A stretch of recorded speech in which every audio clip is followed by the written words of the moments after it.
Now, Johann Hari has been saying this exact thing for a long time, shouting into the darkness, being ignored, having his books attacked in reviews. He's written a whole book about this exact subject called Lost Connections, uncovering the real causes of depression and the unexpected solutions. We talked to him about this before, and we couldn't resist inviting him back on the eve of his vindication. Johann Hari, thanks so much for coming on. You've been saying for like a decade now that drugs are not the answer to depression. How do you greet this news that you were right? Look, drugs can give some relief to some people. They gave relief to me for a while, but we've got to be really honest with people. Everyone watching knows they have natural physical needs, right? You need food, you need water, you need clean air. If I took those things away from you, you'd be in real trouble real fast. But there's equally strong evidence that everyone has natural psychological needs. You need to feel you belong. You need to feel your life has meaning and purpose. You need to feel that people see you and value you. And this culture we built is good at lots of things, but we've been getting less and less good at meeting people's deep underlying psychological needs. And that is the reason why depression has been hugely rising.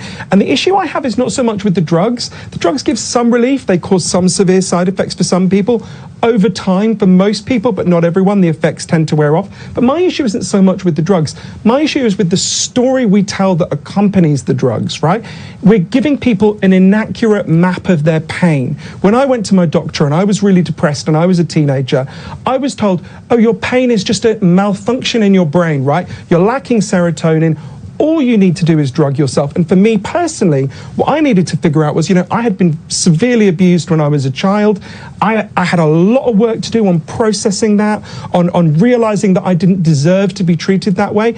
Actually, it was only once I did that I found my way out of depression, right? And so my issue is, because I was told to distrust my brain, I was told to, everyone watching, your pain makes sense. Your depression and anxiety are not malfunctions.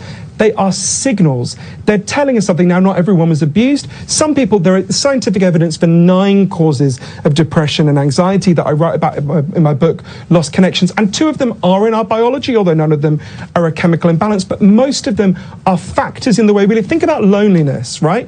Depression and anxiety doubled in the last 2 years as we all became much lonelier. Now, that's completely common sense. Your grandma would have understood that immediately. Gee, grandma, do you think if you're really lonely, you're more likely to be depressed and anxious?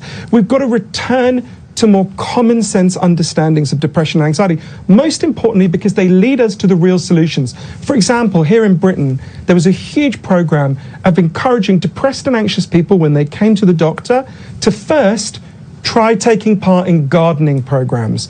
Turned out to be twice as effective as giving people drugs because it was dealing with their loneliness. When we understand what's really causing depression and anxiety, we can get to the real solutions. And that's what's so important. Your pain makes sense. We need to stop insulting that pain and start listening to it because it's telling us something we really need to hear.